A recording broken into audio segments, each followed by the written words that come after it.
अर्जुन ने अपनी जीप सूरजपुर गांव में रोकी। उसे बहुत जोरों की प्यास लगी थी। अर्जुन ने देखा सामने ही एक कुआं है जहां पर एक लड़की पानी भर रही है। अर्जुन उसके पास गया और बोला, सुनिए, मुझे थोड़ा पानी मिलेगा? बहुत प्यास लगी है। हाँ हाँ, क्यों नहीं, ये लो, मैंने अभी अभी कुएं से ठंडा ठंडा पानी निकाला है। अर्जुन ठंडा ठंडा पानी पीता है। जी बहुत बहुत धन्यवाद। अब मुझे बहुत जोरों की भूख लगी है। आप मुझे कोई होटल बता सकती हैं जहां मैं खाना खा लूं? होटल तो यहाँ से बहुत दूर है। अगर आप चाहे तो मेरा घर थोड़ी दूरी पर ही है। आप मेरे घर चलिए, आपको वहाँ भोजन जरूर मिलेगा। और वैसे भी आप हमारे गांव में मेहमान हैं, तो आप यहाँ से भूखे नहीं जा सकते। जी, आप तो मुझ पर इतने सारे उपकार कर रही हैं, मैं कैसे चुका पाऊंगा?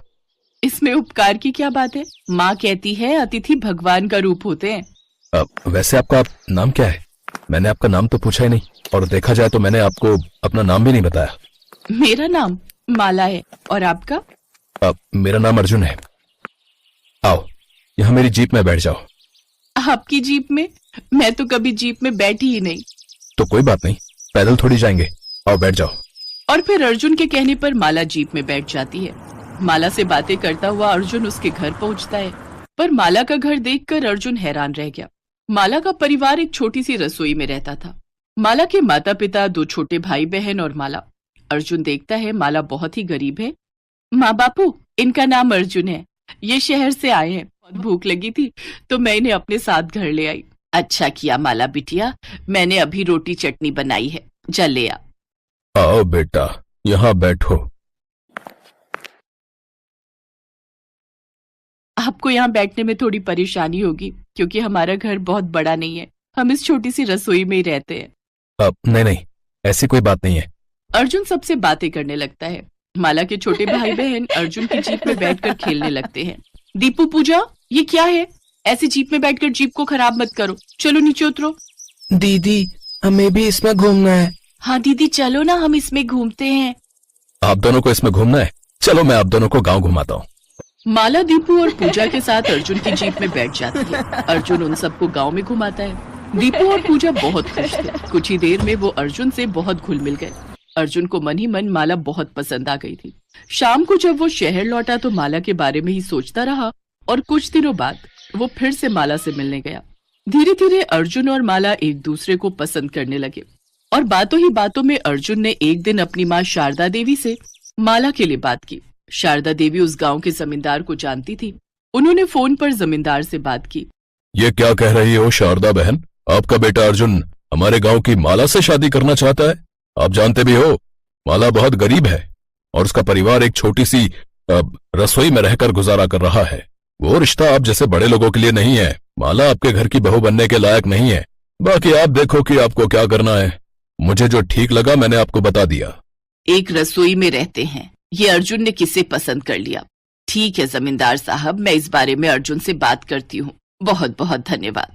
शारदा देवी को पता चला कि माला बहुत गरीब है और अपने परिवार के साथ एक छोटी सी रसोई में रहती है, तो वो इस रिश्ते के लिए मना कर देती है।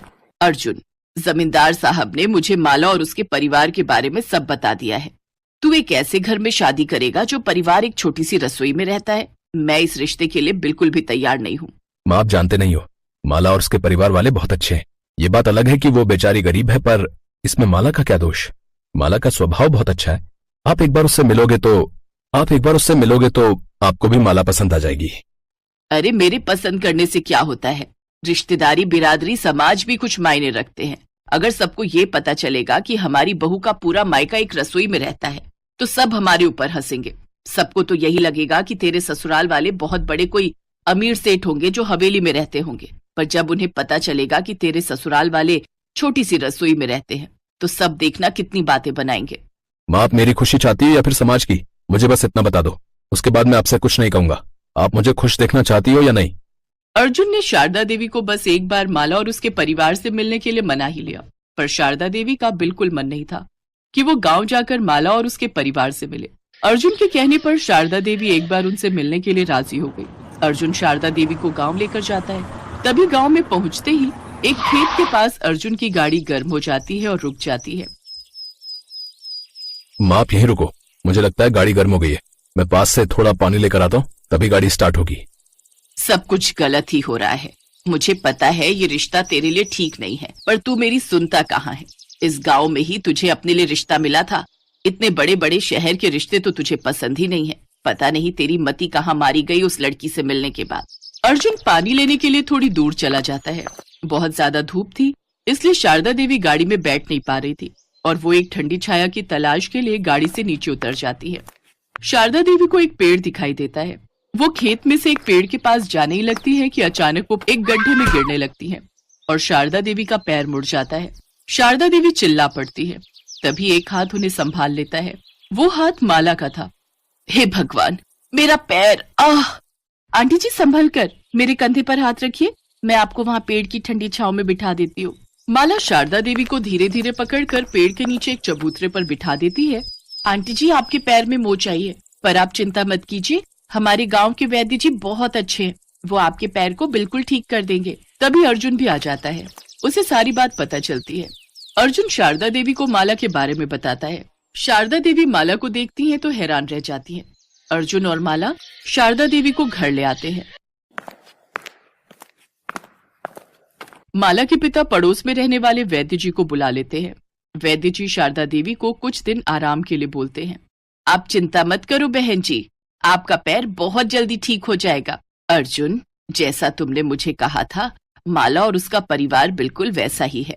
ये सब बहुत अच्छे हैं। मुझे तुम्हारी और माला की शादी से कोई ऐतराज नहीं है, पर मैं चाहती हूँ कि अब आप सब भी हमारे साथ शहर में रहो, क्योंकि मैं अच्छे से जानती हूँ एक रसोई में गुजारा करना बहुत मुश्किल है। आप इतनी छोटी सी रसोई में गुजारा करते हो, फिर भी आप सब में कितना प्रेम है, ये देखकर मुझे बहुत खुशी हुई। जो लड़की एक छोटी सी रसोई में गुजारा कर सकती है, उसमें कितनी सहनशीलता होगी, ये बात तो मुझे समझ में आ गई है। पर अब तुम चिंता मत करो माला, अब तुम्हारा मायका रसोई में नहीं रहेगा, हमारे साथ शहर में बड़े घर में रहेगा। माला के माता पिता की आंखों में खुशी के आंसू आ जाते हैं। जहाँ एक तरफ लड़की वालों को दहेज देने की चिंता होती है, यहाँ उल्टा हुआ। यहाँ अर्जुन और शारदा देवी ने शादी के बाद माला के परिवार वालों के लिए एक अलग घर बनाया, जहाँ पर वो अपने जीवन को अच्छे से जी सके। माला को खुशी थी कि अब उसकी शादी के बाद उसके मायके वाले भी एक छोटी सी रसोई में नहीं रहेंगे, एक बड़े घर में रहेंगे। अर्जुन ने माला के माता पिता को भी उतनी इज्जत दी जितनी वो अपनी माँ शारदा देवी को देता था। ये देखकर माला की खुशी का ठिकाना नहीं था। वो अपने जीवन में आई खुशियों के लिए भगवान को धन्यवाद कहती है।